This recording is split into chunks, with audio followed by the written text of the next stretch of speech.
Hey, what's up, everyone? Welcome back to the Joystick Show. We have a good episode for you today. We're going to first talk about the new Dune video game. Then we're going to get into Dune 2 out in theaters right now. And stay tuned for after that. We're going to be talking about the new FX show, Shogun. Stick around. The Joystick Show.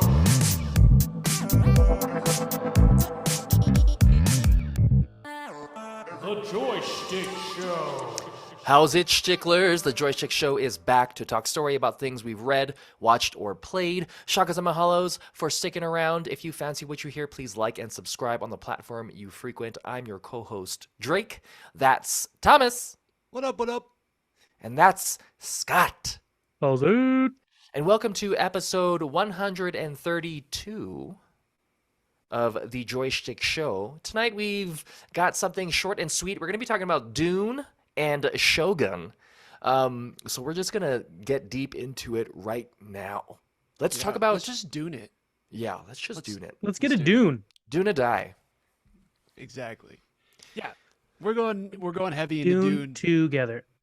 Oh, damn, you got another one? Wow, Dune together. Dune it to me? Baby one more time? I don't Yeah. know. I'm Zendayaing for you to Timothy Chalamet all over it. Wow. Maybe. Impressive. I feel like you forced Maybe. that last name. I did. Yeah, force it, yeah.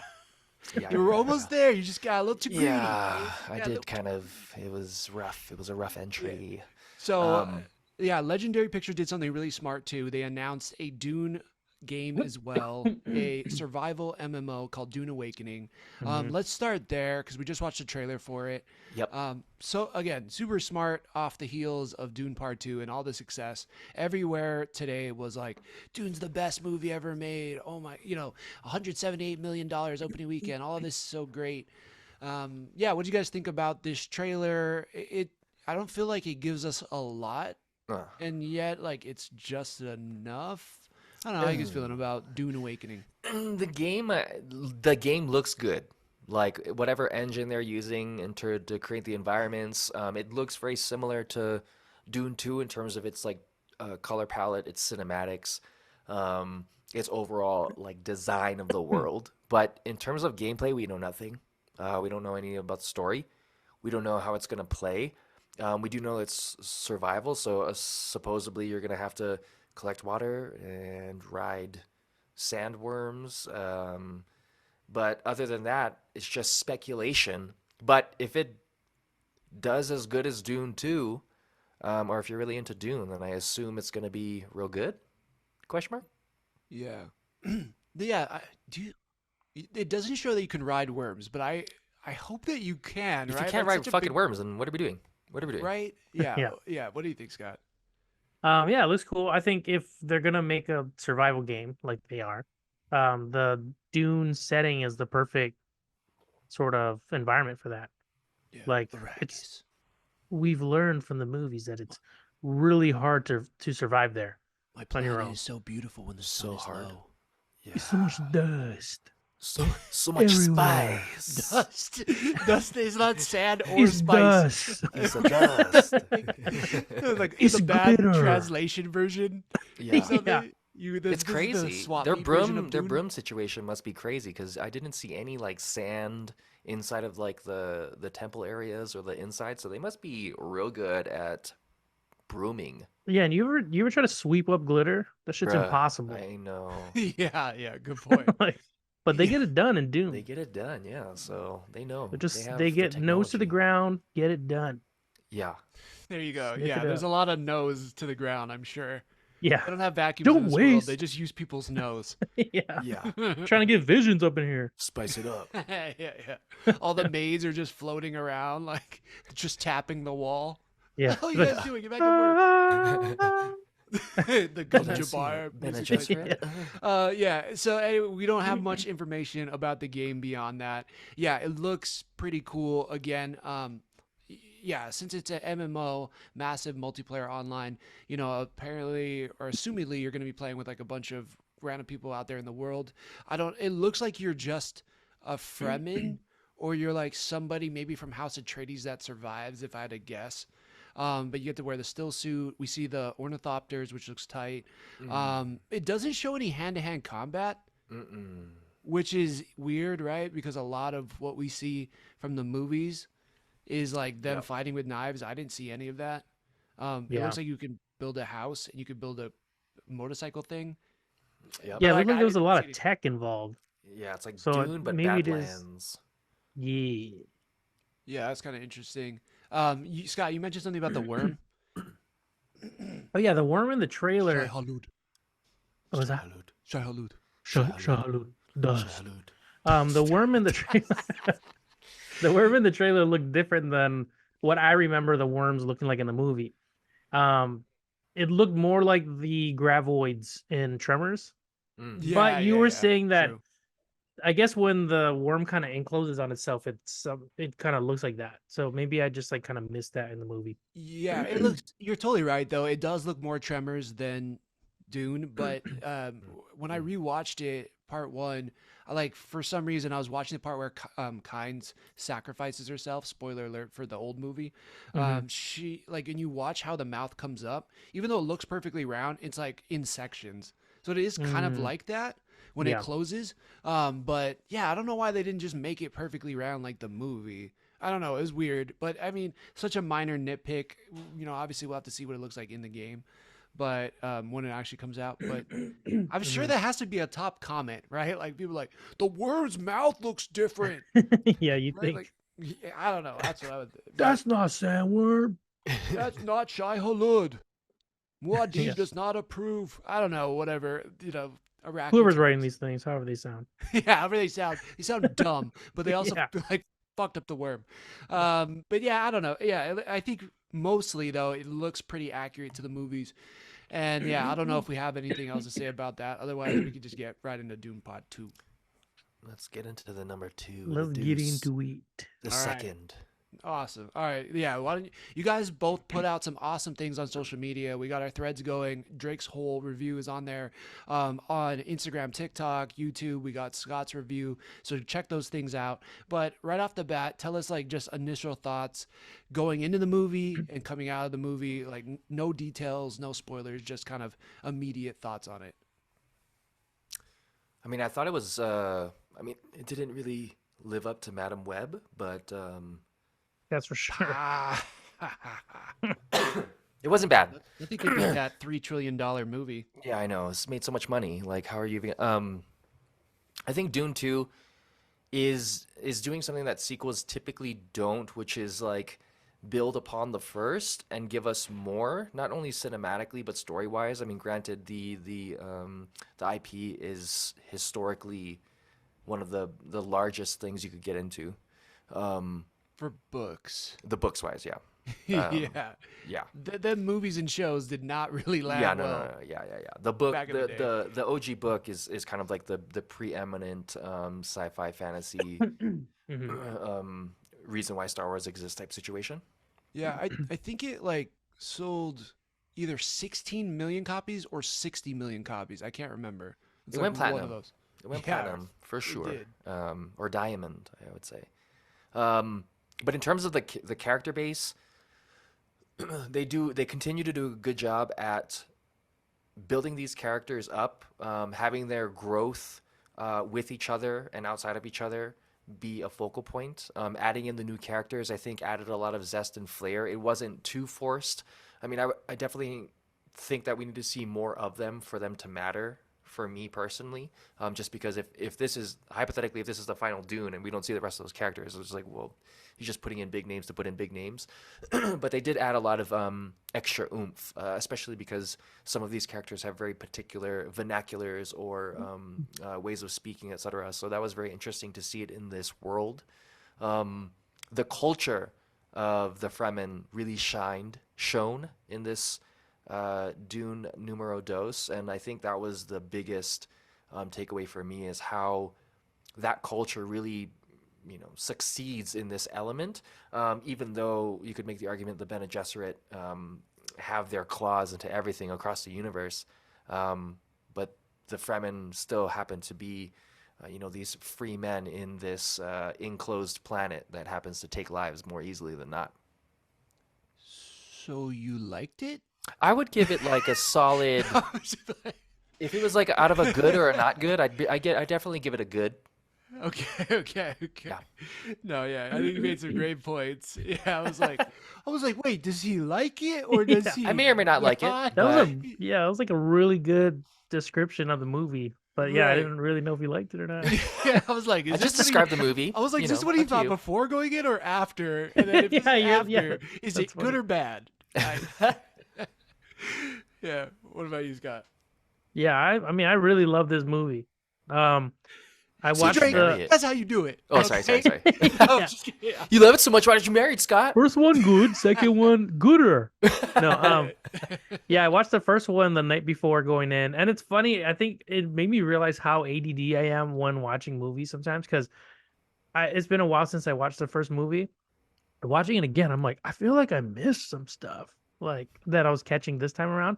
I have this habit sometimes when I'm like watching a movie for the first time, whereas I'll get caught up with like, oh wow, that's a cool shot. Oh wow, that's oh wow. Like I'm just like caught up in like details that aren't important, and then the conversation on screen will end like, and that's why she never came back. And I'm like, fuck, what were they talking about? Why she never came back? Like, and then I play the game of try and put the puzzle together based on Right. everyone else's conversation. So yeah, the night before I was able to like actually like really watch it in depth. So good. And then went into the second movie, fully ready. And I really enjoyed it. I think Drake, you're right about that. Like all the new characters, they did add to the movie and they didn't take away from the original characters we got in the first film. Granted, some characters were shown more. I think because their story arc was like told throughout that movie, like Austin Butler Mm, in mm, particular. mm. Um, I know like Florence Pugh, there's gonna be more to that. Like this movie did so good, I don't see why they won't do the second book. And if that Mhm. keeps making money, you just keep going on. Um, but Yeah. we're gonna get more of these characters if they do more movies, so I'm not really worried about that. But what little we got from them, I thought they did a really good job. I really enjoy these actors, so I know they're big names, but I also enjoy their acting chops. Like they're good. It's not just like Yeah. throw in some musician in just because they're a hot musician right now or something like that. Like Like Ed some movies. Sheeran in Game of Thrones. I'll never forget Lin-Manuel that. Miranda in Dune 3. Well, Miranda, Drake hates him. Yeah. I'm not a fan. I'm Yeah, from the but Dune. What's yeah, up? I Be you soon. You're a buffoon. And it's like, what the fuck, Lin Manuel? Why is Lin Manuel in every universe? yeah. They'll give him like 30 seconds of fucking screen time doing that, and then you're like, what? You just took me out of the freaking film, dude. Yeah, it was a spice hallucination. Oh Oh my my god. Yeah. gosh. Then it's just dust. It's just a fact. Duuuust. But well, this movie did a good job of not I didn't feel like there was any part of it that took me out of the Dune universe. Um Mm. this I, yeah, it was shot incredibly well. Yeah. CG was amazing. All the actors were freaking awesome. I was enthralled in the story. Mm. And it did make me want to go. I know you got a chance to go through the first book, but while watching the movie, I'm like, man, sure did. I want to get through this book because then it's just like bonus stuff, that I'm not seeing. They're already Yeah. showing so much, 2 movies worth, but that book is thick. So I know there's like a Yeah. lot of stuff that they can't show us or fit in or whatnot. So I do want to check that out. But overall, I really loved it. Very nice. Yeah. I agree. I think I really loved it too. There was just this part of me where, and I think this is the point of the movie, it didn't sit well for me, and I was like, ugh. And you talked about how you go into movies and watch things, and we got some insight into the way Drake's brain works about movies, and mine was like, yeah, I found myself because of this show and Challenge Accepted Now and everything, like I get into the weeds, and I was reading it and I watched Dune Part 1. I think it was my fourth time watching Dune Part 1 going into Dune Part 2. So I felt like I really knew it. I felt like there was like no detail that I had missed in Dune Part 1. And so there was a lot of expectation, I guess, that I put on it. But man, like there was certain things that threw me off because I had just finished the book. Like there's parts where it differs.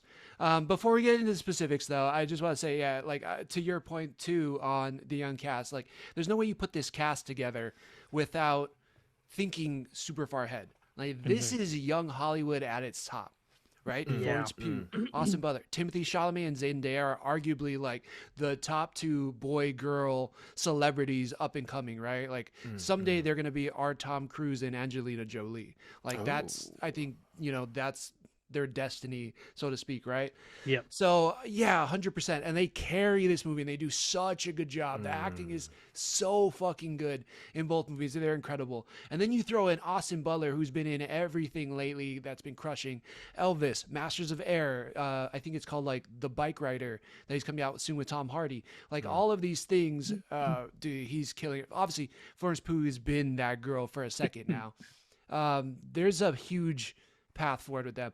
There's so much I liked about it, but I couldn't help walking away feeling a little bit weird about what this said. Man, this is getting real serious, but like what it said about like religion, society, and all that stuff, where I was like, I know it's supposed to make me feel weird, but I do.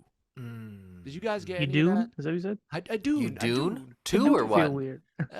Dune 1, and then I Dune 2 after. Oh wow! I Yeah.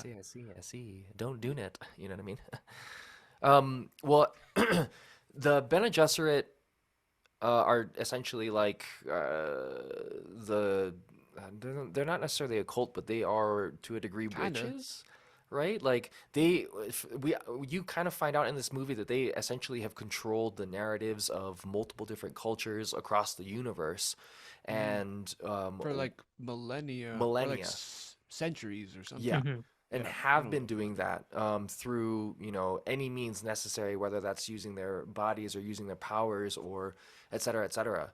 And to see that it has such a hold, and even though the Fremen may have an idea that this is taking place, they're still so deep in the belief, and it's just interesting to see in such a futuristic society, sci-fi fantasy, that religion in this situation plays into a part, where you would think in that day and age it wouldn't necessarily be as prevalent, and whether that's a take on the Fremen as like more of a common folk, and whatever the Bene Gesserit control is more of like the technologically more advanced type situations.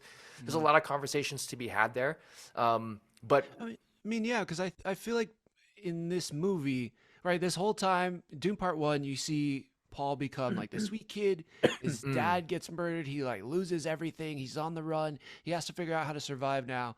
And then in Dune Part 2, we slowly, in a way, start seeing him build a cult. And that cult is kind of an army, because they, like, as funny and as awesome as Stilgar is, which Javier Bardem is like so good in this movie. Oh yeah. He's just like, what? Or like, Lisa Nagaib, like anything he does, right? Like, I'm sure you guys have seen the memes. It's like, my parents asked, hey, can you help me set up Netflix? I set up Netflix. And then their face, and it's just like a picture of Stilgar, like, shocked and in awe. Yeah, Lisa Nagaib, right? So it's like, He was one of my literally, favorite characters. Yeah. he was so good in it. But he shows that fanatical side, like, I'm going to believe in him no matter what. Mhm. And so, like, I think in my perspective, Paul does make a cult. yeah, in terms of the general idea of like the cult situation, it's so hard, I think, for the Fremen to understand in that context what Paul is doing, because Paul definitely hints at it and says things out loud where you would think people can hear him, where essentially his mom, a Bene Gesserit, had this vision, and this vision moving forward is because Paul was then able to do Bene Gesserit things when he's not supposed to. Hence the reason why he yelled at the top Bene Gesserit lady. She was like, abomination. And Did she say that to him? she said that to him. Yeah. When they were wow. Interesting. confronting Christopher Walken, and she's like talking, she's like, this is supposed to be the way, and then Paul Atreides is like, shut the fuck up, but he says it in like one word. Silence. Yeah. Silence. And she goes, and she goes, Yeah. abomination. Oh, wait, Which is cool, because that silence is Yeah. what she says to him in Part 1. Now he gets to say it back to her in Part 2. But Yeah. what's interesting about that abomination thing is, in the books, the way they differed, right? In this movie, Lady Jessica has the baby right? It's still in her stomach. She doesn't give birth yet, but she like communicates with the baby. In the books, I think it's Aaliyah or Alina. I'm forgetting what the name is, but Aaliyah is born, And rather than it taking place over months like what it does in part 2 of the movie, it actually takes place over a couple of years. So Lady Jessica gives birth. She basically gives, I forget what it's called, but like she gives birth to like this little human that's almost fully formed. Like, Weird. you know, has all the hair, can like talk, walk, basically. Creepy. Real creepy. And in the final battle in the books where it's Fade versus Paul, the Bene Gesserit lady says she calls her an abomination. So it's interesting. I didn't catch that she says it to Paul, which is like interesting how they adapted things. Yeah. And the idea too of like Paul's redemption story utilizing the Fremen because the Fremen have the story from the Bene Gesserit originally and is the prophet, etc. Using that to gain revenge for his father and his family and hopefully restore his honor, etc., etc. I mean, granted, however noble that may seem, the grander scheme of utilizing a people, hence the reason why Zendaya's character is essentially saying that the Fremen are going to be enslaved by Paul and his like moving forward of all of these things, and everybody kind of knows these things, but like everybody's just willing to just believe what they want to believe, that which is kind of interesting. Yeah. I feel like there's no choice. Like they've already like been these prophecies, this religion, these things are so ingrained in them they can't get away from it. Yeah, it's very. So now they're like, all right, full steam ahead. We got all the signs. Even when Paul's saying, I am not this guy, Stilgar is That like, was hilarious. yes, you are. He's like, he's so humble. Even more Exactly. proof why he is him. Yeah, exactly. I mean, all of that was hilarious, but Yeah. yeah, it does. But it also makes me like look at the world. I'm like, God, is that a thing that happens? And I feel like Yeah. it is. And like now that makes me scared. And I think this is Right. why those feelings I walk away and I'm like, Yeah. like I love it. I think it's so good. But I'm like, ugh. Like I don't know. I think that's just Is why I it, felt weird coming out of there. Is it a narration on how the potentiality of religion can be utilized in a means to control? Yeah, Is I think that because it's like in this, Paul, we know he can see the future, at least like some futures or whatever. Like some are destined and some are like maybe might happen. Um, but because of that, he can shape the narrative, just like you're saying, like when it applies, like when people are writing books and like let me rewrite the book, this is what they meant. Like it's kind of like a way of shaping the narrative, Mm-mm. whether for good or evil or whatever it is, like whatever their motive is. Like sometimes there's something there, and it's like that is kind of scary because then you're just trusting like hopefully they're good. They say they are, Yeah. and like when we're watching this movie, like I know we were talking off air about it, like Paul is presented to us like a hero, like he's gonna do no wrong, he's gonna like be a just leader, Yeah. and then he starts like He's once like he his starts dad. seeing, He's the hero. He's gonna yeah, like save the day. and once he starts seeing like this is the path. I mean, we only know because he says it out loud. This He's is like, the I see way. a narrow path where this works out. Like he's already decided, like I'm gonna have to do all these bad things for the greater good, like in his Yeah. head, right? Whatever Which that Yeah. is is. it Yeah. is scary. Um, But that's the thing. Like it is like it feels like to me he's and I don't know, maybe some people argue this is it, but like he's not really like they're technically free. They got rid of the Harkonnens. They don't need to go on and wage a war across the galaxy. They could just be like, we got Arrakis back, we're good. But they're like, no, this dude who just joined the Fremen, like, we're going to war with him. Whatever Yeah. he says, we're going. And I think mean, that's like the crazy part. It's like they could stop there, but they don't you can make because the argument that the spice is such a commodity across the world that anybody is going to be willing, any house is going to want to step in and wage war in order to control that. that's what So, I'm thinking. hypothetically, yes, if the Atreides do, destroy the houses, then potentially the Fremen could technically be free if there is no civilization that wants to control the spice or have it, etc. That could be one idea, but at the same yeah, point in time, that's not super obvious within the nomenclature. that's true. But yeah, Paul also says like he who can destroy a thing Oh ultimately yes, controls yes, it, and that's they true. know now that they can destroy it. Mm. So like, yeah, I don't know. Yeah, I think it's just interesting that this movie, which is like gonna be a blockbuster movie, awesome sandworms, like dope knife fights, like just like at its core is making me. I guess I'm more fascinated by it. Makes me question the ideas of religion, of leadership, of belief. And I again, maybe I'm thinking way too deeply about this. This is probably not where I should be going with it, but yet I had those feelings. And also it's like it's totally justified. It makes sense why Paul becomes this person, and yet at the same time I'm like, God, it feels like such a bait and switch, even though I know that it's coming. It's like, Yeah. man, this whole time, you're right. Like, I think, Scott, you were saying, it's like we're watching the rise of a villain. I think you compared it to Breaking Bad the other Right. night. And Yeah. you're right. That is a good way to do it. It just like, I don't know. I was just like, God, I want Paul to be good, but he's not. And like, these people are going to follow him and get murdered, and they're going to murder billions of people because they're just like, we believe him. I don't know. I think that's Yeah. why it's sitting weird for me a little Yeah. bit. I also thought like it was the other thing that like to me when I heard all that and whatever, like it makes sense for the story. Mhm. And I think it probably resonates with everyone because everyone on some level gets that same connection you're saying. Like there's a Mhm. familiarity to it, just told in a different, you know, way, like in Yeah. an interesting way. And then the world's interesting enough, and it's like it's new enough to like keep you interested, but it's also a familiar Like subject. But idea, yeah, the like the thing I was thinking central about though theme. is like when he's gonna like what does he say, like, oh, let's bring him to paradise or something, or what was the Yeah, yeah, phrase? yeah, yeah. Show What, And show them paradise. show them showed him paradise, paradise. and they're like, yeah, and I'm like, Two so tickets they're for gonna leave paradise. the planet You're gonna go to and like Hawaii. have the same advantage they have here? Like, are they gonna be badasses in on other planets? Like Just gonna the bring the reason sand, why man. they are so They're gonna good bring the here, dust. we're gonna bring so much dust, 200 of us, you cannot see. We're gonna blow Um, dust in all of their face. yeah, like because remember, like there's a part where um the general guy, what's his name? General. Yeah, yeah. General Grandpa, General Mills. Thanos. General Josh Brolin. Yeah, yeah. Which is a funny thing. I was like, Drax will never beat Thanos. Spoiler alert. Yeah. But he But never does. But yeah. there's a part where he's like, "You did all this with Gurney 200 men." Halleck. Oh yeah, yeah, yeah. Yeah, Yeah. he's like, "You did all this with 200 men. Like, do you know what kind of achievement this is?"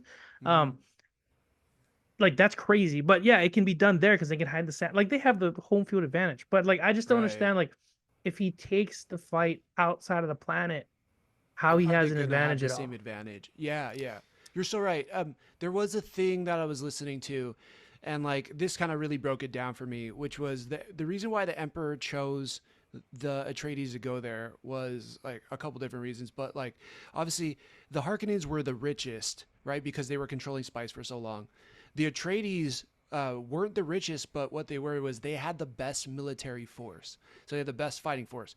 So he was afraid that the Emperor that Leto would take over because he had the best fighting force. So give him the harshest thing where he knows the Harkonnen are going to try to betray him and let them basically infight and destroy themselves. So like basically Paul had all the training of the best fighting force in the galaxy. Now he's Mm. brought to the hardest, toughest people. And And he can so train them up or something. Yeah. yeah, and like I guess that's the idea is that he was such a good leader. He just had to take what they were already good at and now unify them and say, "Hey, I'm going to train you in the ways the Atreides were trained." And you have Gurney Halleck who would train me in sword fighting or knife fighting in the ways of strategy of war. And Oh, now that's like okay. That's true. Yeah. yeah, we have And the we find hardest out he's a people. Harkonnen as well too. Right, right. Okay, so yeah. So So yeah. All right, let's go into full Let's get into spoilers. spoilers. yeah, spoil it. Pour that milk on there. So yeah, it's kind of mentioned before. I think in other ways. No, I guess it's kind of a surprise. I'm trying to think if there's some point where it's kind of hinted at, but you finally, because the Bene Gesserit mom in the first movie tells Lady Jessica, Lady Jessica, that you needed to have a girl, and we're wondering why. Well, we realize in this movie that Fade Rotha is like he was going to be the male version of Paul, who was supposed to be a girl. Their houses were supposed to marry, then produce a child, and that child would have been the Kwisatz Haderach, right? And because they would come from two Bene Gesserit mothers, the Bene Gesserit would be able to control that kid, and then they would be able to shape destiny however they want moving forward. Well, I think it hits a little harder in the book, and it seems Mm-hmm. to make sense a little bit more in the book.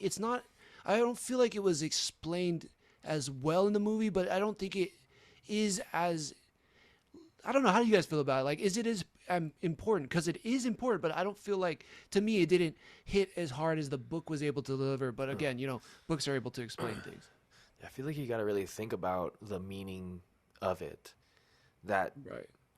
it obviously it's been planned from a long, long time ago to have that connection, and that when Paul realizes that he needs to kill Elvis Presley, um, Cousin, that essentially he's gonna end up cousin, huh? to a degree he has to he I mean he ends up taking up the mantle of not the Harkonnen King, but like he is technically. Yeah, not Baron, then Baron. Yeah, so he's killed both of them. And in that culture, I believe when you murder the best, you become the best, right? Yeah, yeah. Yeah, So their whole thing is like yeah. whoever is the strongest can lead. So now he has the Harkonnen money and the Harkonnen army, if that happens to be the case, right? Mhm. Because he's now defeated Baron and not Baron. And so you have that, plus you have the fact that he has a Fremen force. And then on top of that, he's He's essentially in like, the Sardaukar too. yeah, he has the Sardaukar. He's part Bene Gesserit blood. He has Bene Gesserit mom and Anna Taylor Joy in the background as well too. So it's like it makes sense for him to be that point at the tip of the spear, cruising through the universe. But you really got to think about that. I mean, unless you Right. On the read the surface, books. yeah, on the surface you're like, "Wait, he's related to the enemy." It's just like, maybe that Star Wars moment where, I don't know, I guess it Luke. wasn't a surprise to me. So Yeah. it didn't Mm. really like hit as hard in the movie. And that's one thing where I was like, I'm cursed with knowledge. Like I knew too much from the book, and so I was like waiting for things. Yeah. Like I was Yeah, just waiting for certain things to happen. that's fair too. Like, I think that's huge. Reading the book before going to the movie, it'll always feel like a summary of what you already consumed, and Right. you're wondering the whole time, how are they going to tell this? I wonder how they're going to show this. Oh, they Yep. didn't show that. Interesting. Yep. Oh, that's where they went with that. Like, I read The Martian before going in to watch The Martian. Martian's a great book. I did the audio version, and the guy who narrates it sounds. I imagine I knew Matt Damon was going to be him, and then the narrator sounded like a very Matt Damon type person. Yeah. And it's like 10 hours worth of like Matt Damon basically on Mars. And then you watch the movie and it's like a super summarized, great movie. But I'm Right. like, oh, there was so much more cool stuff. Like it felt like it just like washed over a bunch of cool stuff. And the whole movie, I'm like, oh, I wonder what they're gonna do. I wonder that. So I can only imagine after going through 21 hours of Dune Mhm. and then watching like a 2, maybe almost 3 hour movie, you're like, oh, okay. Like, it's hard to Yeah. enjoy it as a first time viewer, I would assume. Totally. Yeah. Yeah. So I'll just briefly talk about some of the things they changed or omitted or that, and then Yeah, we'll just definitely. kind of get into like all the best parts. So one thing they changed, right? Lady Jessica doesn't have her kid. It's because she doesn't have her daughter. She's still in her stomach. And then like, how did you guys feel about this? Where the baby's basically talking through Jessica to Paul. Did For that a work for a for you, or second, were you like, that's kind of weird? I thought she was like pretending that the baby was saying things. And I'm like, lady, just say what you want to say. Like, well, baby says this, Say what you but then it need turns to out say. He's like, the Mom, baby if you was. were But pregnant, I would slap you in the face. there it's funny because you're saying in the book like it was the baby was born and then it's walking around and talking. I Mhm. feel like watching the movie, there's a point where things are going on and you see Harkonnen like around some kind of grid and they're like look like they're linked into it and the things are kind of like appearing and disappearing and stuff. And I'm like, Mhm. man, I was thinking the crazy world this guy built and put into this book. Like it's amazing that we're in a time now where like someone can bring something like this to life, Mhm. and like someone who's maybe not even that into sci-fi can enjoy such a wacky world and have it be taken seriously.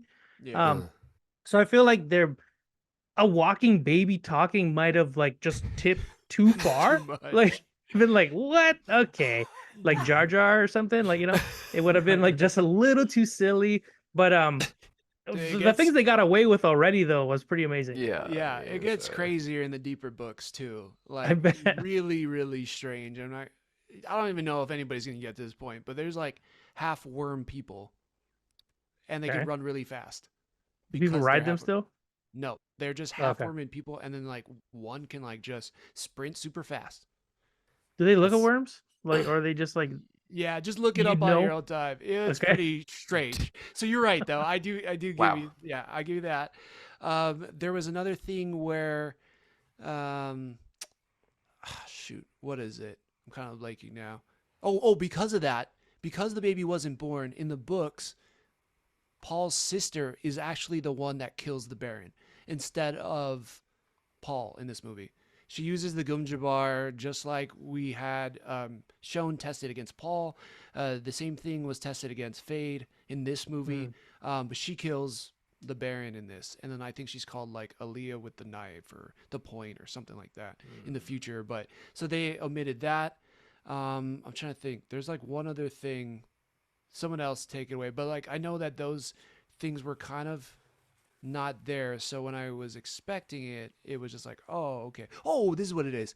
Mhm. Thufir Howat, who was in the first movie, who was the Mentat for the Atreides. He wasn't in this movie. In the books, what he's doing is he's slowly trying to set up Fade against his uncle. So he's kind of like sowing seeds of doubt from inside, making, and then like the whole time you hear the inner monologue of the Baron, and then Fade, and like the Baron is scared of Fade. At the same time, he's like, I'm gonna send him to Arrakis, get him off of me, and then like I'll live a good life where we're at, and then by the time I'm gonna die, then he can come back and he can take over for me. That way he Mm. like doesn't kill me prematurely. And then Fade also is a little afraid of his uncle too, because he knows how psychotic and crazy he is to get to the point he's at. So like they have this like inner dialogue, and then Thufir is in there just kind of like separating them, or like, hey, your uncle's gonna try to do this to you, or I heard Fade's gonna try to like do this to you when you're not looking. So like they're kind of Mm. like there's this like interesting tension between them that you find out more about in the book, and then it was like boom, Thufir's not even in this. And like I guess he filmed Oh. scenes, that actor, but he wasn't in here, and so like I was like, when is he gonna show up? And Yeah, then was he kind of like a what is it in Game of Thrones? What's his name? Littlefinger? Was he kind of like a that kind of character where he's just like, Yeah, and he like feels he's even there in the book in the final fight too, and he basically shows up and he's like, I'm so sorry, Paul, like I didn't have a choice, like they were gonna kill me, and like I'm so sorry, I kind of betrayed you, and I was working with the Harkonnen, and Paul's like, no, it's fine, like you had to do what you had to do to survive it, and I think he dies, but there's that plot line that mm, basically kind of gets omitted from the movie. oh, And that's so interesting. yeah, I kept thinking about him, like, where is he at? When is he going to show up? And then he does it, and yeah, it's a silly thing, but that was on my mind a little bit when I was watching it. Yeah. Huh. I mean, books versus movies. I think always there's a pretty large differentiation. Even with like anime adaptations, you kind of get these weird instances where they kind of condense things just because they're trying to put it into a movie, or they're trying to put it into some sort of form that doesn't allow for that long of a breath. But I think You with said long in breath. long breath, um, Dust. dust. But with Dune 2, I think if if adaptations are gonna go this way in terms of, like Scott was saying, the technology is there and available. I think it's a very good premise moving forward. How we can start to take some of this like original IP and then turn it into something that's actually visually appealing, while Totally. having the actors and the technology to be able to portray that in a meaningful manner. Again, like books are so different because you're using your own imagination. Everybody's imagination is different. How you read is different. And Yeah. so, yeah, Let's go for let's it. get into the visuals, because Okay, okay. I think you touched on such a great point. The visuals in this movie though are unparalleled. Stunning. That part where we see the Harkonnen drop down and they're scaling up the mountain without like touching any of the rocks. That I was was like, cool. oh shit, this is gonna be incredible. that was like the first scene of the movie for me where I was like, oh, game on, like this is gonna be wild. I don't Yeah. know. Yeah, any other? I mean, obviously the Colosseum on Giddy Prime, where the Harkonnen are Oh, from, that was like S- so visually appealing. right. Even just a small within that same scenes, um, the fireworks on mm, Harkonnen area yeah, were like they were like Dude, ink plots. so Like cool. yeah, I was dude, like, that's really interesting. I never would have thought of yeah, changing like a different, similar way of celebrating, but like having it look totally different. It reminded me of like an yeah. Osmosis Jones Yeah, or something. Yeah, yeah. I But I mean, loved. it made sense. Like, if you're in a world with like no color, how do you show Yeah. fireworks? Dude, so creative. Sorry, Yeah. Drew. Yeah, I love the architecture that they were able to pull off. I mean, because the Fremen don't necessarily have like outside architecture, but all their inside architecture is very like Moroccan-esque in terms of how intricate it was, utilizing just the designs and structures that they were able to create within these walls. The Harkonnens' architecture as well too is very brutalist in that sense, much like how they are in the movie, in the stories, etc. So, Hmm. Hmm. So yeah, this guy deserves all the credit, and he worked super closely with Denis. But his name is Patrice Vermette, oh neat. and he talked about like how he came up with all the designs of everything. He's done like a bunch of different movies as well, but yeah, he just like really went in deep. Oh, he's also worked with him on Sicario and Ooh, Arrival, so he's worked with Denis on all of his movies. god damn. So like they just vibe super well together, and he was like, if you look at the detail in some of the room, there's like intricate carvings in everywhere. One thing Mm, that they wanted to really specify, and this was more towards Dune One. I'm assuming this like counts for Dune Two as well, but like they really tried to make everything really feel wide, like there was a big scope. So in that first movie where the Harkonnen drop down or the Sardaukar drop down, and you see like there's like 12 dudes walking shoulder to shoulder, that they're like everything needs to be wide and open, and everything needs to be thick because it needs to be with able to stand like 800-mile-per-hour winds and all these things. Like everything was so well That's thought so out. cool. mm. Yeah, and so that guy deserves a shit ton of credit, but like him and Denis are like on the same wave. Like he's like, we understand the same visuals together, and I think they I 100% brought it. I sent you guys like an Instagram reel that happened to be Guillermo del Toro, I believe, speaking about something that Denis had spoken about in terms of the medium that's being used. I think like cinematography wise, and you guys can view that sometime later. But Not gonna watch it. this, okay, cool. Uh, essentially, Can't wait. he was saying the cinema is like really the only the cinema's. It's not necessarily the story isn't as important as the cinematic experience. Hence the reason why you're going to a place where the TV's fucking huge and the sound's fucking big. And I'm using the Hmm. word fucking a lot because it's the emphasis of I fucking that get it. over. Yeah, yeah, you get Fuck it. yeah, dude. Yeah, dude, fucking do it, dude. Over the top, right? It's how vast something can seem, how small they were next to the legs of that walking spice gatherer, right? Dude, How that how one was big, cool. yeah, the That the was super the cool. Harkonnen brain gatherer was so huge comparison to the tiny laser beam that was just across the way in this huge field. How the worms look in the sand when they're, miles away, but you can see the dust coming up, the dust.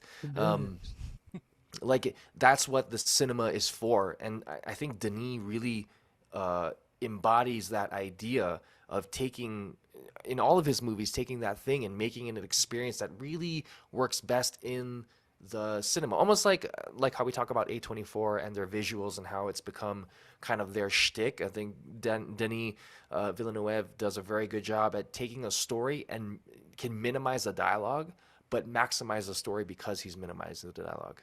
Yeah. Yeah. One scene that you brought up that I particularly like, and I want us to touch on, is the first part where Paul calls the big worm, like, call a big Hmm. one, and then he calls the biggest Like, one. oh, not that big. Yeah, Oh no, he will die. yeah, for real, right? But like, I thought that was really cool.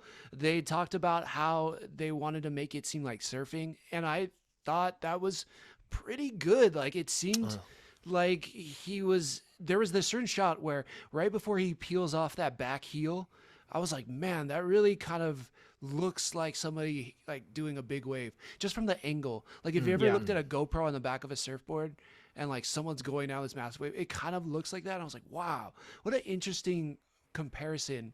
You know what I mean? To like bring big Yeah. wave It's surfing like in there. when he fully stands, then it's like he's got it. Like Yeah, he's yeah, trying to yeah. find his Yeah. balance, and then he fully stands. That back leg comes up. What Mhm, was cool too about that was I would before they showed him riding it, they explained how it works without telling you how it works, which was cool. Because mhm, when I see people ride it, I'm like, why wouldn't the worm just fucking go under the sand and they just die? Like, mhm. but it's cool that they show it come in and like peel back where like now air's coming in, so the worm wouldn't go under, so the sand would like Right, it would just right. get clogged up with sand, so it's not gonna. So in turn, you can like turn it and stuff because it Mhm. looked like he was gonna get rolled over, and then he would started turning it the other way. So I was Yeah. like, Yeah. this is really cool of them to show how it all works without telling you how it all works. Shahulud. 100%. Though I Yeah. didn't know how they would get Off. everyone in a caravan on a worm. I Okay, didn't okay. understand that part. Okay, You I'm just glad we fucking dive on that bitch, dude. that was the only thing That where part, I I was was like, like, oh, I "What's the get worm with one stop for them?" person, but like, how did they get like Lady Jessica in that They basket? put the worm in park, okay? They put the worm in Okay. park. Yeah, dude. After they got the whole family on, I was like, it wasn't that impressive that Paul did that. Right. They got That super was fun. experts that are just super- like, bring it around. So I have a bigger question. Maybe. I have Yeah. a bigger question. Every time they use that little thumper, do they fucking lose it? Dude, that's what I was thinking too. I was like, who's building this? Like, Yeah, like they how do they have their the hooks? technology. So yeah. Granted, their technology's pretty advanced. Like their suit, That collects recycles water. water and all that Yeah, stuff. Like like what the they fuck? do have tech, but then when you see where they live, You're it like, feels where is very that low coming tech. from, dude? Yeah. Right. So where are they getting the materials to build these thumpers like the same way every time? Mhm. It That's felt like because I think one part, I don't know if it was the first movie or the second movie, they were like, "Oh, I built this, like you yeah, can yeah. have it or something." In the book too, the part right before Paul jumps on the worm to ride for the first time, Yeah. Stilgar gives him his thumper, and he says, "This is a good one. I made it myself. I made it specifically the way I like it." So like, it seems like it's individual to the person who uses it. Interesting. You think Yeah. they'd look a little different Yeah, where are if they they getting were these making? materials? Yeah, I don't know. Hey, I didn't come up with the design. I think the thumper looks cool as hell. It does look cool. Yeah, but I Yeah. did think about that too watching. But you're right. Like I'm like, where do they get the plastic from? It's like unlimited. It's Yeah. supposed to be like somewhere like it's 10191 AG. So it's not AD. It's like so far in the future. Someone calculated it, it's like somewhere 20,000 years in the future. That Wow. I don't know. Where tremors Maybe- live. Yeah, everybody can make plastic. And everyone I can have no make idea. thumpers. Right, right.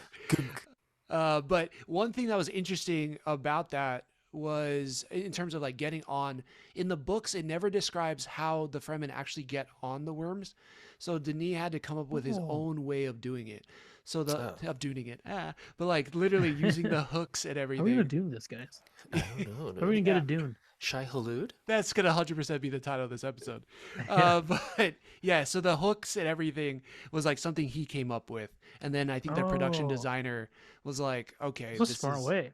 Yeah, Oh. yeah, which makes sense. I know. I thought I did appreciate it. It was just when the whole family was on, I was like, wait, Yeah, I so don't know how this Paul, is- like, yeah, I was like, how'd that work? But that's fine. I'm not gonna nitpick that. And it's cool Um, that they were like grappling hooks. Like first they were just hooks, and then he shoots them out, Yeah, they were like and then he freaking hooks in. I was Daredevil like, that's fucking batons. cool. And Yeah, I didn't was like, miss pretty- his first time. Yeah. So, Right, right. Yep. That was sick. Shai. Some other things that were pretty cool in this were we get to see more of the weapons. We see that there's laser weapons and like guns. They didn't really show that at all in the first movie. Like there's one part where Paul kind of goes up on the hill and he has like that single shot pistol, but then I think Chani stops him, and that's about the only time. But like the laser guns in this were sick. Then they had that rocket launcher, and when they were underneath that sand crawler thing, and he shoots that rocket, and then it shows the guy in the ship look down, and then be like, and like, and he sees her gun going down, and then he looks over to the side and he sees the missile like trying to fight through the shield to get in before it explodes. I love Dude, that. how cool is it too when that guy got hit by the rocket? Oh The yeah, guy's like, yeah, oh, yeah. she goes boom, unloads on him, and he goes flying to the ship. Oh Yeah, yeah, yeah, that yeah. was That was, hilarious. and she's like, reload. I was like, that was fucking sick. Zendaya, Yeah. relax, bro. Yeah. That was cool, dude. That was all good. I mean, the parts too right before that, where the Fremen are gonna like jump in and invade the whole thing. They have it kind of reminded me of like the old Robin Hood cartoon, where they use like those little like breathing tubes from the branches With in Oh, the yeah. water. stuff? Yeah, But yeah, instead yeah. of it, obviously they're in the sand. They have those breathing tubes, and as it got close, they all pop up and just start murking those people. Yeah. The action in this movie was top notch. Like Yeah. it was 100% top tier action movie of the year kind of action. And Mhm, yeah, I don't know. Is there any fights that stand out to you guys? For from this sure, movie? the last kind of big fight we get Elvis with Presley, Timothy Paul Chalamet. and Elvis Presley Faye Willy Wonka. Ralpho. Yeah. Yeah, yeah, yeah. Yeah. That was a really cool knife fight. Mhm. Immediately I was like, dude, I wonder how many times they ran this, like Yeah. before they shot this. Like it was like Yeah. so quick, and you can't fuck up. It was just like, it Fucking was long really ass cool. knife though, right? Timothy just getting fucking stabbed and like just He got stabbed twice powering through it. Did he Like, say Yeah. twice? what? Wow. because he got Damn. stabbed in the Shia gut, LaBeouf. right? And Yeah.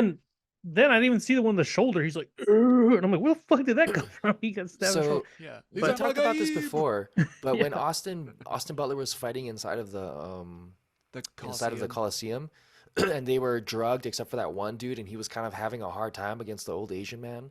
And to me, it didn't Whoa. like, Whoa. well, obviously, dude, because we're gonna talk about Shogun later. We know what old Asian men can do. Nice. But it didn't Nicely done. lead me to believe that he was better at fighting because of that situation. Also, too, you don't see him really fight other people that can test him. And in this situation, the last final battle, I was like, man, he's good, and you can see that he's good. But I mean, nothing from previously made me scared for Timothy's character. I think the way I think looked at it not for was me. like the way I looked at it was like they introduce him, right? He's like a King Joffrey. Yeah. Like he's just a fucking monster, right? Mhm. We don't know if he can fight. You find out he's gonna like, oh, are they drugged? And you're like, oh, okay. He's like as if they put King Joffrey and he's gonna kill people. Like, look how cool I am. But then they don't drug one guy. This is a test to see if he can actually fight. And you're like, oh fuck, he can throw down, and Mhm. he's crazy. So it's like it Right. adds another layer of like, what? And he turned off his shield too, right? Yeah, Yeah, he so took like off his shield, it added that other layer of like, well, this guy's super unhinged. Like he's so confident in himself. He was like, "Fuck this! I'll throw off my shield and I'll just go Yeah. at it with you." And he could have very well lost. He could have been thinking that too. Like, I might die here, but fuck it, you know. Totally. And the fact that he won, I was like, okay, that makes him kind of scary because I mean, he wants to live, but he also like would happily die in a great battle because maybe he built Right. that up in his head. Like even at the very end when he fights Paul, he's like, you know, like he like what is it? Like he tells him it was a great match. You know, he's like, Yeah, oh, well yeah. You fought. fought well, Atreides. Yeah. Which is what he says to the guy he kills in the Colosseum. So it's kind of cool. Like one guy, interesting enough too. Like if you go back to part one, that guy that he kills, like side fact, he actually Mhm. is the martial arts choreographer. So like he actually has his like real last name in the movie. I forgot what it is, like Juan or something, like Officer Juan or something like that. He actually taught that martial arts to all the actors. Dude, And I it's love based- that. Yeah, it's based off like a Filipino baton fight. Oh, martial Eskrima? arts? Eskrima. Yeah, but not Eskrima. Like there's a certain other name that they were Or saying. Screamo? Like Salit or something like that. Yeah, Eskrima. Yeah. There's Filipino knife fighting. I assume Yeah, I that's think what he's that talking might about. be Yeah, what it yeah. is. Maybe it's knife fighting. But yeah, Yeah. so he taught them in real life, and then he got to like actually play his own character in a sense that wasn't in the books. But Dude, to that's give sick. further, That's like in the Game of Thrones when the fight choreography was the not the the mounts. Night Walker or whatever, the White Walker. Oh, like he was yeah, the like yeah, the yeah, lead yeah, dude. the lead, Yeah, the lead and you're White like, oh, Walker, he that's does all the right. choreography. Like, I love that. That's cool. It is so cool. But to give more context, in the books, Paul describes that actually they don't really explain it too well in the movie, but it's a custom. So like if you're 2 liters from a house, nobody can interfere, and it's basically like our leaders are going to sacrifice themselves so that the rest of their people or their men don't have to kill themselves, and whoever wins wins. It's like you won Right. the war, so like you win everything. Hmm. But also in the books he explains it that he's never fought without a shield, so that when he gets to this point where he has to fight someone who's equally as good without a shield, it changed the way he looked at things. Like he was like, oh wait, I don't have this protection, I can't move so well. And it kind of calls back to part one where he fights Gurney in the training center, and he's like, I got you, old man. He's like, yes, but you would have joined me in the afterlife, my lord. And so he basically uses that tactic, but sacrifices himself to then kill Fade.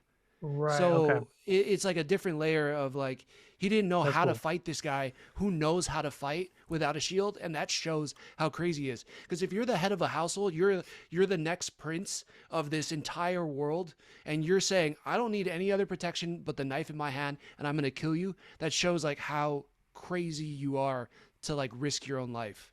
Yeah. Yeah, and then to do it for a show, so it's just like that's kind of an added thing. Again, it's one of the things that like, it may make sense more in the book, I think, but it still came across to me as like, dude, this guy's fucking wild. Like he's Yeah. willing to just go nuts.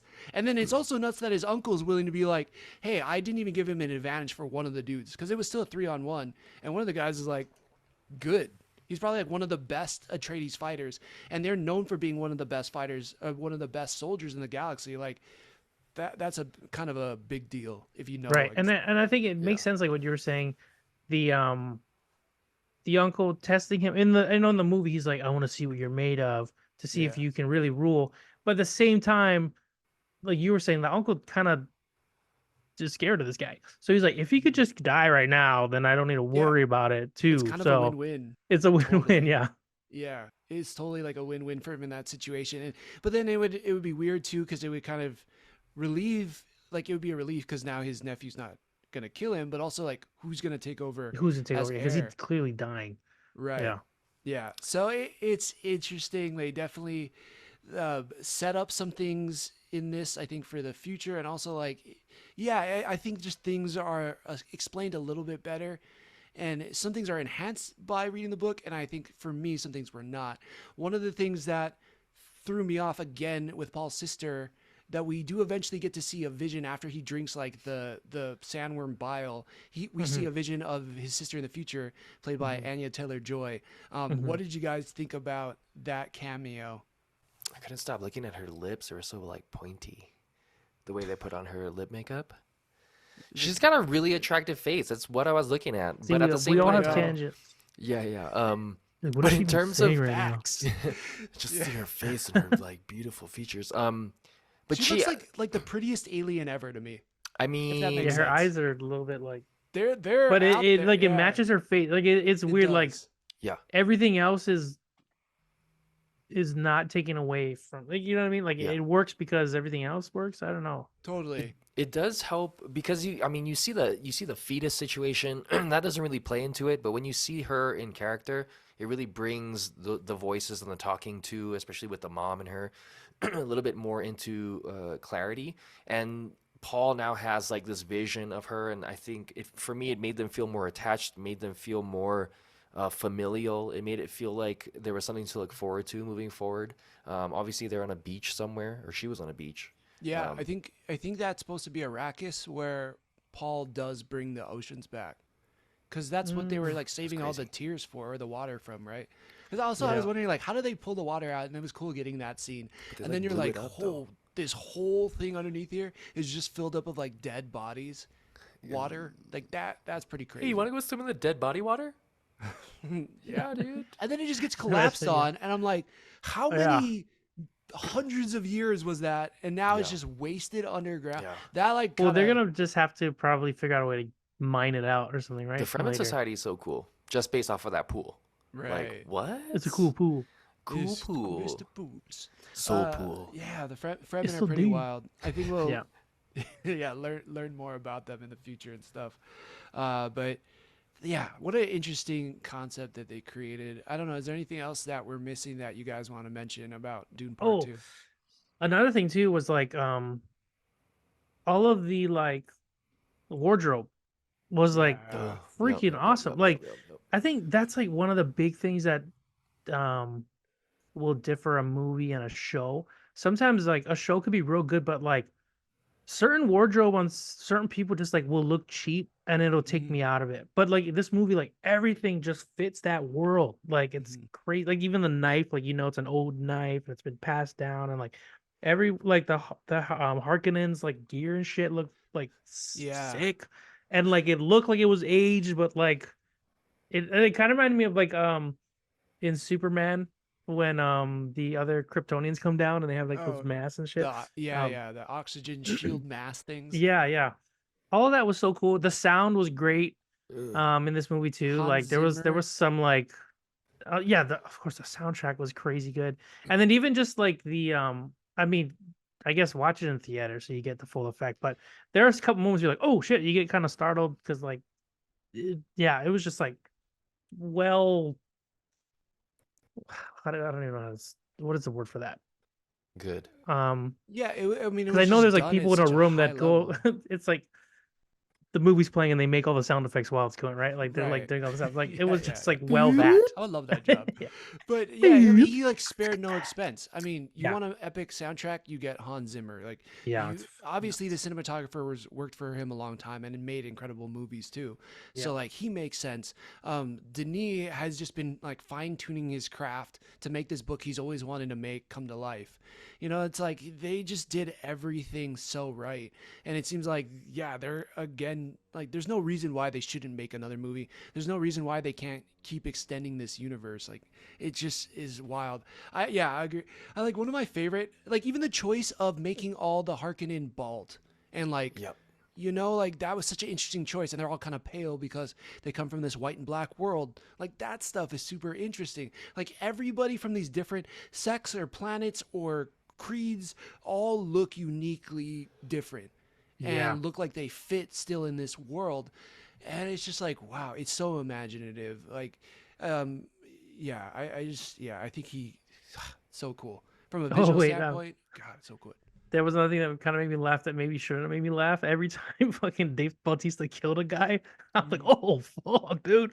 Like he's like, where? He's like, I don't know, maybe you should get some rest. Shut the fuck Oh, up. slammed Like that dude's I'm head. like, Yeah. whoa, like I don't know. It was just so jarring. I just like started laughing every time.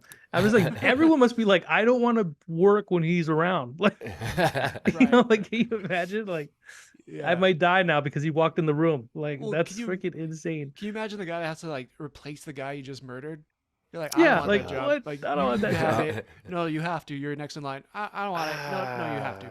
But oh, that was a cool scene too when they land and Dave Bautista's like, no, fuck this, let's get it done. And then all his guys are getting Paul. picked off, and then Paul Mhm. starts coming and he's almost like, this guy's a demon. And he starts running Mhm. Yeah. and he's And like then we see the scared. I was like, flashes that of was cool. Paul. Yeah, that was really cool.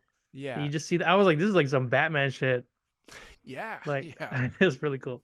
It was. They just did certain shots super, super well. I mean, yeah. You know, I'm a big fan of the movies. Like, I always like to tell people go to the movies. You know, it's the reason why we get these big budget things. It's Mhm. because we go and we buy our ticket and it goes back to the movies. But also, like, movie theater owners aren't like they're not like super, super rich, as Yeah. I've come to find out. So it's like they really benefit from it too. But this is one of those movies where it's like you're gonna miss out by not seeing it in theaters. Hmm. And Yep. yeah, I don't think that about every movie. Like I want to support every movie in theaters, but this is one I'm like, you will miss out on something by not seeing it in theaters. And we have a couple friends that went and watched this in 4DX. I've never had the Ooh, opportunity to do this, but do they they have dust blowing up John, their our buttholes? friend, yeah, just like air like right up there. No, but he Salute. said there are yeah, Dusty. there are effects where like the chair will like shake or like it'll blow air or Hmm. if it's raining like water will fall and stuff. And like he said it helped get them immersed. He said when the first Harkonnen got shot in the head, Hmm. it like blew air in his head like this, Oh, and he's like, "Holy shit!" Like it like startled him as the guy got shot. dude. I mean, it did Like that for me without the air, so I I know, can and I'm only like, I can't imagine. Like, imagine. Yeah, like Jesus. yeah, It'd be interesting to It's go real. watch it in 4DX. totally. Um, You have to yeah, like walk in, you leave the theater, sands all in your shoe. It's in your yeah, like Dune popcorn bucket. You have like sandy popcorn. yeah, exactly. That'd be But cool. I mean, it's cool. Like that's another type of experience you can go and see nowadays. I want to do So it. Yeah, yeah. you Experience sold these me on. nuts. I want to Dune it. You sold me on it. Heyo, doing it up, dude. All right. So yeah, that was Dune Part Two. Anything else before we move on to Shogun? Go watch it. Go to the theater and watch it. And watch the first one first. If you haven't, don't be one of Yeah. those people who's like, I'll watch this one and then watch. Like, don't. Watch the Yeah. first Watch one the and first then one. watch this one. So Yeah. much context in the first one. If you You're gonna don't- not know what's going on Yeah, even you don't know more. what the fuck Like, is going on if you don't watch the If you first one. don't want to, we recapped it over on Challenge Accepted, all of There Dune you Part go. 1 with a bunch of insight too, which is Do a it. lot shorter than watching the whole movie, but we recap most of the big themes that you'll find leading into Dune Part 2. So Boom, just there you go. throwing it out there. and it's all on right. Hulu right now. If you got Hulu, go for it. Yeah. Hulu. I think it's Dune on Part Netflix 1 too. is Netflix. It Yeah. no, it just And Hulu it just left and Netflix. Max. It did? Yeah, Oh shit, nice. it Good was like call. leaving in so many days, and it was like I think end of February. But I guess it's on Good Max, point. and I saw it on Hulu. So Nice. no excuses, guys. Get a Dune. All right, and that's the All right. last of that. Something else on Hulu that just dropped very recently, and I think Drake will probably have the most to say about this.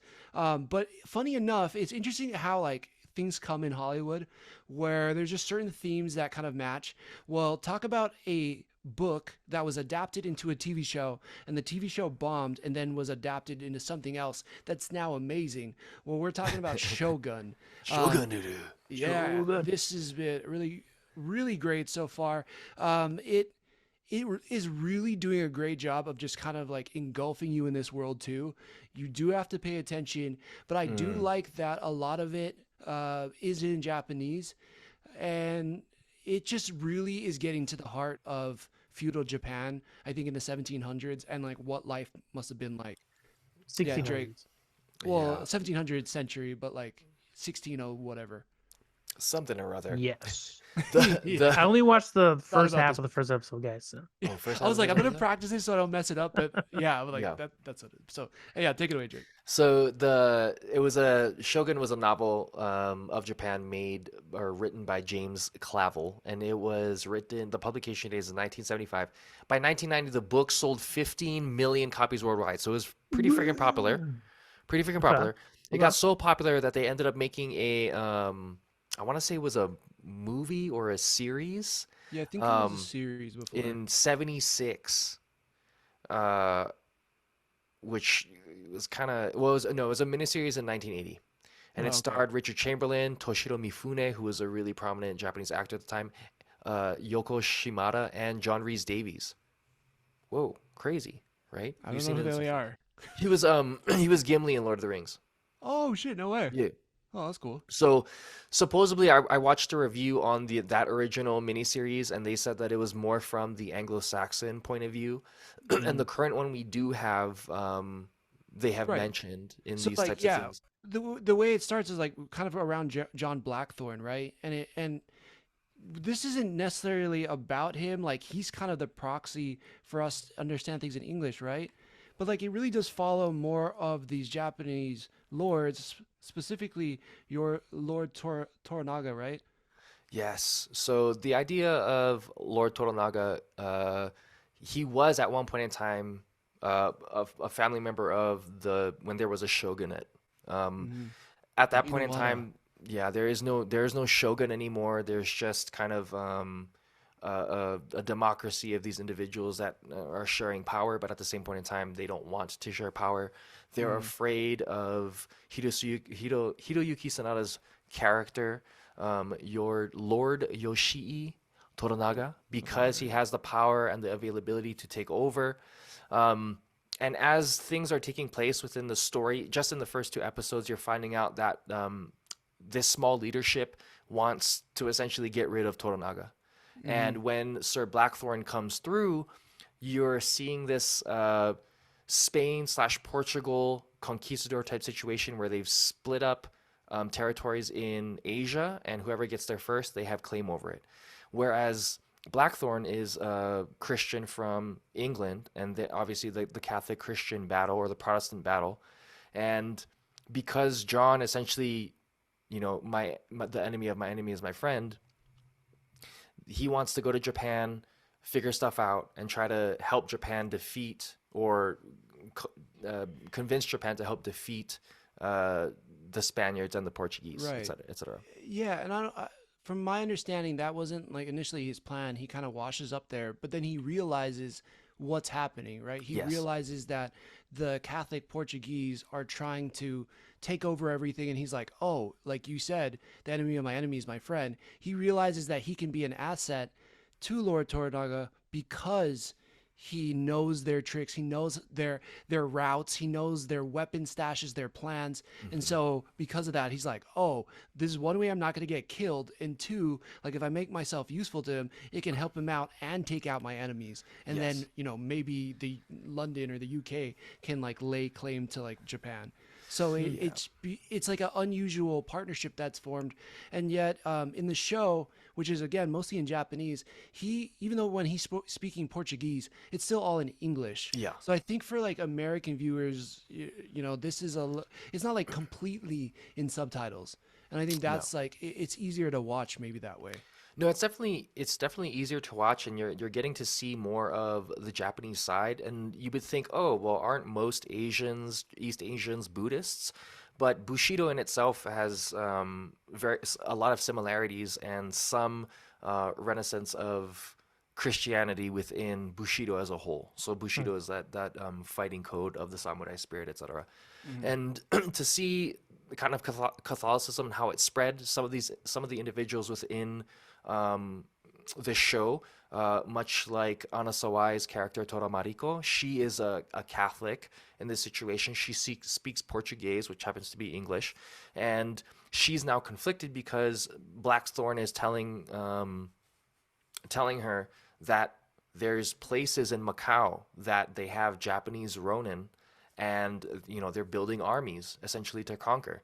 And the Japanese individuals in general, Japanese people in general, are very prideful, and they're very about Japan and Japanese people. And so to hear that, when Toranaga heard that, he essentially hears of a way moving forward to help restore Japan to what it could be, what it can be, make Japan great again, and also kind of get rid of, not get rid of, but fight his oppressors in that leadership group that want him dead based off of stuff that is irrelevant. Yeah, absolutely. From like a political standpoint, it's so interesting because like you mentioned it before, the shogunate dies and he splits it into 5 regions till his son can come up and lead, right? And take over and become the shogun again. But he's basically, it's like a 1-on-4, but at the same time, now he has knowledge of, like, not only does he have to defend against these 4 other factions in Japan, I guess in different prefectures or however they are managed their territories, so he has to defend himself and his clan against them, but also he knows a greater enemy is coming. And it's funny, I've heard the comparison to like this is like the new Game of Thrones, and there are it's different in that it's not a fantasy, right? Like there are elements of history, like real history here, Real history, yeah. but there is like political infighting and betrayal and backstabbing and stuff. But also, you can look at it like the Portuguese army is kind of like the White Walkers. We know this oncoming threat is there in the background. He knows about it. He's scared of it, but at the same time, he's too worried about the enemy at his front door. Like literally who's coming into his house and trying to murder him. And you find this out in like the second episode that he's like he's badass. I mean, he's one step ahead. He's regal, he's smart, he's open to things, but he has that like Japanese kind of like stoicism, but like badassness. Like, yeah, God, man, Hiroyuki Sanada in this is just phenomenal. Phenomenal, yeah. so good. Yeah, But he's so like good in the that show. that whole premise is really setting. So yeah, I would say like in episode 1, it was a little slow for me. Just to be real, like I was like, okay, where is this going? And it's a lot of setting things up, and I was really having to pay attention a lot to like follow what was going on in the story. But then by episode 2, you kind of get into like what's the real conflict? Like where's the danger coming from? Yeah. And you start seeing that more. You're like, oh shit, like these are all these different political things happening in this world. And again, if you keep in the back of your mind that people are stockpiling weapons not too far away and taking Ronin from Japan and putting them in their army, and they're gonna come up and murder you eventually, like he has a lot of shit to watch out for. Yeah. To your point, in the first episode, I didn't think it was necessarily slow, but I was like so focused on this Blackthorn character. I don't know if they meant for him to be so dislikable. Because like Right. when I'm watching him, I'm like, who the fuck is this white dude? Like, is this Tom Cruise in the last Samurai? Like, what are we doing here? Like, because again, I know a lot of people don't necessarily want to have this like Anglo-Saxon character be the main, white knight that comes and saves the day, and I don't think that's going to be the case because Hiroyuki Sanada does such a great job at managing his own. To your point in episode 2, all of the regents are all taken over by these Catholics and or by money, right? And or power. So their sole focus is on those things and they're not even worried about Japan. Hiroyuki's the only person worried about Japan and his people. And you can tell by how he interacts with the Taiko's son, how he acts with like the servants and the people around him. He's not tyrannical. He's not trying to be a boss. He's being empathetic, etc. Yeah, And so they he's do a just being really good job great leader. Like, Yeah. he's actually being a great leader. Like where he's like, even though he's like watching out for his life, the best thing for Japan is for him to stay alive. Yeah. Because if he does it, then you're right. These people who are ruled by money or their religion, again, like not to make a comparison to Dune, it's not going to be necessarily a good thing for the Japanese people or the culture. No. And so for individuals who don't know about like the feudal system back in the day, the shogun is essentially the person who rules over Japan. The emperor, there is an emperor, but he's only really that by name. The shogun it controls pretty much all of the warring parties, etc. Then you have these other factions or these other individuals who are called daimyo, and they kind of have their own riches, almost like dukes, but with armies. And then you have the samurai in that class, and that's kind of how it's defined within Japanese culture. So for them to have another shogun, it essentially is the person who rules Japan. And obviously, if you want to fight for power, or if you think like, oh, I like my Catholic religion and I want that to be prominent, you can't have a shogun who doesn't want that, and you can't have a shogun who's willing to take power if you want the power. So it's a very interesting struggle within the feudal system because now remember there's 5 regents. There's not a shogun. So they went from feuding to not feuding, and in order to kind of get Japan back, what it seems like is that they have to go back to that feudal system again. Yeah. I mean, it's not. That's why I think I only accept the Game of Thrones comparison because it's shot so beautifully. Yeah. There's a lot of like really nice, just quality shots in this, and the dialogue is fantastic. So good. But also it's that political infighting and who's trying to get the power, who's trying to get the throne, and is really what it is, right? And like, yeah, there's the Starks, the Toranagas, and then there's everybody else. There's the Lannisters, the whatever what is it? Bartholomews? What are they called? Yeah, the Bartholomew Brothers. The Bartholomews. What is it? What's the The one? Bartholomew The dogs. Bartholomew Brothers. Yeah. The Bartholomews. It's this show is very much like playing Ghost of Tsushima for the first time. All the landscapes are very beautiful. Everything's very like Japanese-esque. There's lots of particular detail. It's very beautiful. Yeah, and you could just tell like the dialogue and everything is written so well. It just seems like such a quality show. Again, I think that would be my warning for people. Like, you do have to pay attention. There is an element to it if you don't know Japanese where you do have to like read the subtitles and like you really have to like kind of follow things. It doesn't spoon feed it to you, which I really appreciate. There's so much times now it shows where it's like they just like say things out loud. You're like, yeah, I could get that. Like, why did you have to like beat me over the head with this explanation? This isn't that. This is going to treat you like an adult. It's going to open things up like a book. You have to kind of dive in, pay attention to it. But I think the payoff is so big, and especially by the end of episode 2 is where I was like, oh shit, this is going to be wild.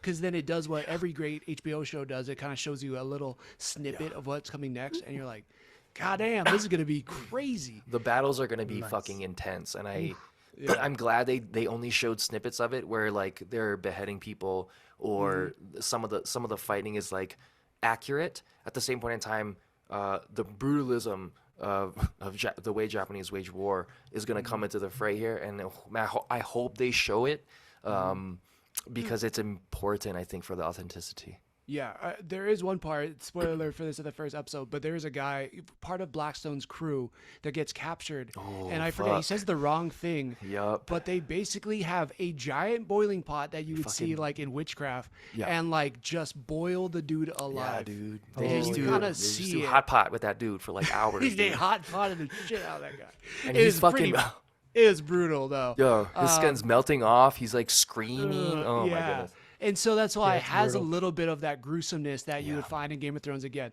Again, it's not, one is fantasy based, but at the same time, like if you look at Game of Thrones where it starts off, it's very grounded, very realistic. Like this is how this world works. And it has that type of edge to it. So yeah, man. So episode 2 again for me is where I got really sold. The characters are kind of like cementing who they are, where they stand in this war or this upcoming war, and who the different factions are, how people are. But even like the backstabbing, like little finger kind of people are really good and interesting too. You're like, ooh, why are they doing this? Ooh, I hate that. Like When there's those people you kind of love to hate. when Hiroyuki's character invites Blackthorn to his home and puts him up in his room, and so he sleeps in the guest room, and then the assassin who works for We don't know yet. we don't know yet, but is in his I house. think you have an idea. Yeah. Yeah, well, she was working, I think, in the house as a person, Right. Yeah. and then got turned, and then she tried to like kill Hideyuki's character, and Hideyuki just like sap right in the carotid. She's just choking. He just watches her, walks her down, and then pushes her. She falls backwards onto the Zen garden, and she's just bleeding out. Just like, That was tough. bruh, yeah, it was. Also too, because you don't necessarily see men kill women a lot. In this context, obviously she's an assassin. Too bad, right? Yeah, too bad though, bruh. You hit the It's you about hit time. you want to strike, you're Is that gonna what get you're strike back, cuz. Yeah. But that was, I think that's another thing that's very interesting, and things to take to the bank, because that is the case, right? With the idea of like ninja or shinobi, they weren't necessarily someone I fight with honor. Attacking somebody not face front, not like announcing yourself, like that's considered dishonorable. And so for In the middle of the Hideyuki night, to, yeah, secret. in the middle of the night, secret, boo boo boo, but to dispatch her as easily as he did makes you understand his power and understand his battle acumen Totally. Yeah. with and just he's that not- one scene. Totally. And he's not the kind of leader that like needs a bunch of other people around him to protect him. It's like he can handle himself. Oh, bro. Yeah, I love it. He's done such a good job. I think he's been trying to make this show for a while. I know he has a bigger role than just acting in it. They were saying, I was watching some behind the scenes, and he's like actually going in there and setting up some of the fight scenes. He's making sure people are holding their swords the right way, holding their postures the right way, and they even used like a older form of dialogue. Much he compared it to like how us Americans read Shakespeare. He's like, that's the type of Japanese they're using in terms of how they're delivering, or like the dialogue that they're speaking. So man, it is just so quality on every part of it. Man, I'm so stoked. Yeah, I think we're gonna get it. It comes out on Tuesday nights, which is awesome because not a lot of things come out on Tuesday nights anymore. So it's like that midweek, just kind of like little like a treat that we're gonna be getting. Doing it For sure. There's been reception too on the Japan side, especially from this guy named Kenmatsu Daira. He played the Tokugawa Yoshimune in The Unfettered Shogun, and also played Tokugawa Ieyasu, who essentially was a very formative character, like literal human being, that he played before. And he's also played Yoshi Toranaga in his acting career, and he's like praising Hiroyuki Sanada's acting and his effort to make it historically correct. So, there's good coming from all sides. Hell That's- yeah, that was awesome. Well, yeah, Um, man. I know there's an option on Hulu to watch it in dub, but I'd probably recommend not doing that because I'm sure there's scenes in this show where you are not supposed to, like, when like the people who are speaking another language aren't supposed to understand Japanese and vice versa. And if Mhm. everything is understandable, then sometimes that goes over your head as a Yeah. viewer. So just watching the way it's supposed to be. Yeah, one, I watched. didn't even know that was an option, and two, there's a part where I forgot what her name is, Lady something, is translating between Blackstone and Tornaga, and yeah, it like. The way they cut it together is so cool because it seems like they're having a conversation, but she's actually translating it. And that would ruin that scene. So Right. as much as you can, do not watch it in the dub. Watch it as they intended it to be seen because it's fucking so good. Yeah, All Honest right. Why is really good. Honest Why is really good. But hell yeah. It's been an awesome week. We've definitely watched some cool stuff. I got to figure out a time to go watch Dune again. We have a new Shōgun coming out very soon again on Tuesday. So let us know what you guys all think about these movies and shows. And hit us up. We're super close to 500 or 5,000 downloads. We're very, very close. Woo. So if you could go back to listen to some old episodes, we appreciate it. Please. You sharing it with somebody else who might like some of the things that we talk about week in and week out. We'd really love you sharing it with them too. But again, that would be an awesome achievement. I think we'd all be really stoked about that. So please do that, and let you guys have the final words. Thank you for sticking with Sticking with us. us? The Joystick Show.